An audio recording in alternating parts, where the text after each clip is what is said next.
So before I showed you everything that you need to know on the outside of a pattern, and today I'm going to show you everything on the inside. I'm not really going to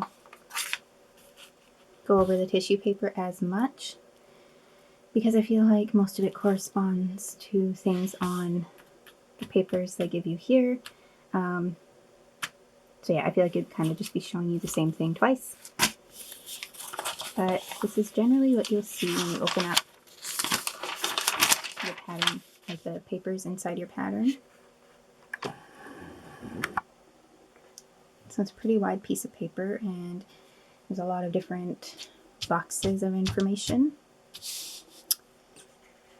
I'm just going to go over one box at a time.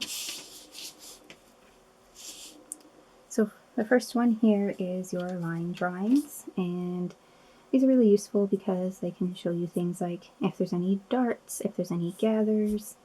Here you can see the cuffs. I don't know how well you can actually see in the camera, but I can see that there's some buttons in the cuffs. Yeah, you can just see all the style lines, design lines, seam lines. And I feel like it's just much easier to look at this rather than looking at the pattern envelope, because I feel like it just gives you a better idea of what you could create using your own choice of fabric and patterns and things like that. Because, like, for example, when I look at this, that doesn't actually look very nice. But maybe if you make it in a different fabric, different pattern or something, it might look more flattering. So I always find those helpful. Then we have, there's always a little grid that will show you pattern markings, and it shows you, it's basically like a map. So it shows you all these symbols that you're going to find on your tissue paper and what they mean. There's a lot more symbols than just these, but these are the only ones they use in this pattern. So if you see a symbol that's not on this grid in your pattern, just make sure you check the pattern marking section and it will tell you exactly what it means. But there are some that every single pattern will have, and that is the grain line.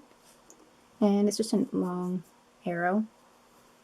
And what that shows you is the direction the selvage should be going in. So this line always needs to be parallel to the selvage.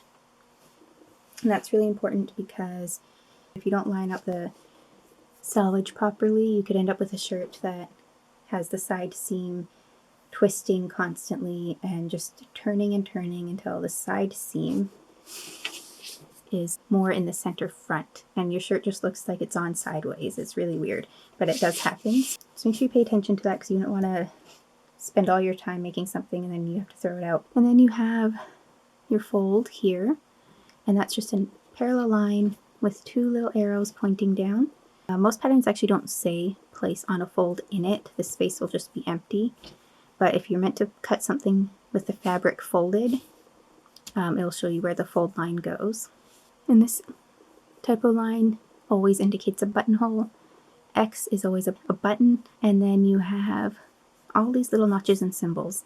And most of them, what they're useful for is lining things up. So for example, they might put a dot on the actual shirt here and then a dot on the sleeve, and that's where you bring the two pieces together and where they match up.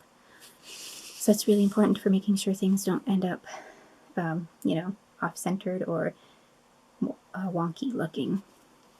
And normally, you'll have one that looks like this for the fronts of things and two triangles together for the back.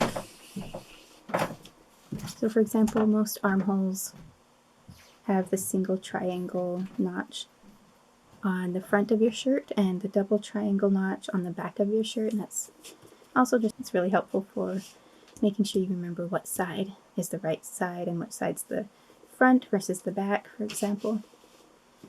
Then this circle with like the plus sign, I guess you could say, in the center indicates where the bust line, waistline, hip, and or biceps are. So this is just good, really important for things like maybe you want to take the bust in, maybe you want to let the waistline out, things like that.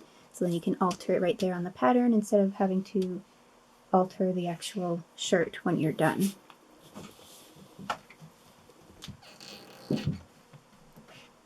Then it gives you tips for any adjustments if necessary. It shows you you know, how to shorten, how to lengthen things, and so these two little parallel lines that are really close to each other indicate spots where you can lengthen or shorten something. So say if you're making this top and you wanted to make it a crop top,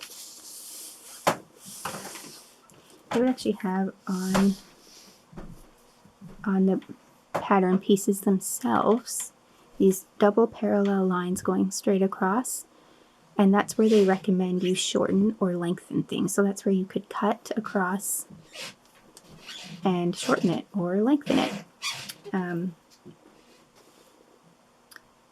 So then they just have a whole bunch of other tips that and things they want you to do before you get started. So like making sure you pre-shrink your fabric, circle your layout, tips for if you're using fabric with the nap, and a whole bunch of different tips. So just make sure you read that first. I actually show you all the pattern pieces that come in your envelope, and they list them with names, which is really useful. You won't be needing all of these. For example, if I'm doing view D here, there's no ruffles, so I wouldn't need any of these ruffle pieces. It's just showing you what all the pieces look like, so then that way I can go through this list, highlight all the pieces that I need. So here it says D, so that means I need piece 2. D is here, so I also need piece 4. So you can highlight this, and then you can also highlight the actual pieces here, and then you know exactly what you're looking for when you're cutting your tissue paper. And then these are pattern layouts. As you can see, these layouts all have the fabric in just one single layer, and I know that because it doesn't say fold anywhere. It says selvage on this side, selvage on this side. If it was folded, one of these sides would say fold. And these layouts are how they suggest you cut out your fabric, like how you lay your tissue pattern pieces on your fabric to cut them out in a way that gets the best use out of your fabric. And so these are things to pay attention to while you're getting ready to cut your fabric. So here, this little grid, for example, if it's just, you know, solid white, that means it's the front of your pattern piece, like the tissue paper. If it's got all these dots, it's the wrong side of your pattern piece. If it's shaded in like this, that means it's your right side of your fabric. And this white is showing that it's the wrong side of your fabric. So, for example, this is all shaded in. That means you're working with the right side of your fabric facing up. And all these pattern pieces here are just solid white, these tissue paper pieces. So that means the right side is facing up, except here, piece 11 has dots on it, which means you have the wrong side of the pattern paper facing you, so it would be upside down. And because it's so see-through, like for example, if it's piece 7, pattern piece number 7, and you have it facing down, the 7 will look backwards to you. So that's really important, because if you don't cut out your fabric properly, you could end up with, you know, 2 left legs instead of a left leg and a right leg, so do pay attention to that. And then they usually have a little area showing you everything that needs interfacing. So if you're using pieces 5, 6, 7, 8, and 11, you will need to interface them. And then they also have a key for your fabric. This key is for your instructions, because most patterns now come with some drawings in the instructions. And so it shows you, similar to what the pattern layout key shows you. You know, right side fabric, wrong side, interfacing, right side of your lining, wrong side of your lining. And that's really useful because, for example, if I'm looking at this, I now know that I'm working with my right side of the fabric, with the right side of the fabric facing me. And I have this piece here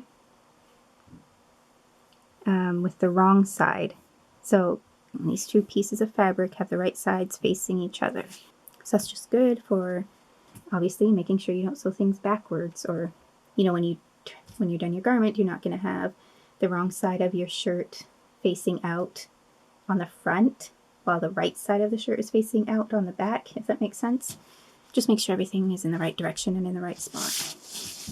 And it also makes it so much easier to understand the instructions and what they're talking about, and how they're going through these steps. So the last thing is seam allowances. The big brands generally use 5/8 of an inch seam allowance, and they generally tell you use 5/8 of an inch seam allowance unless otherwise indicated.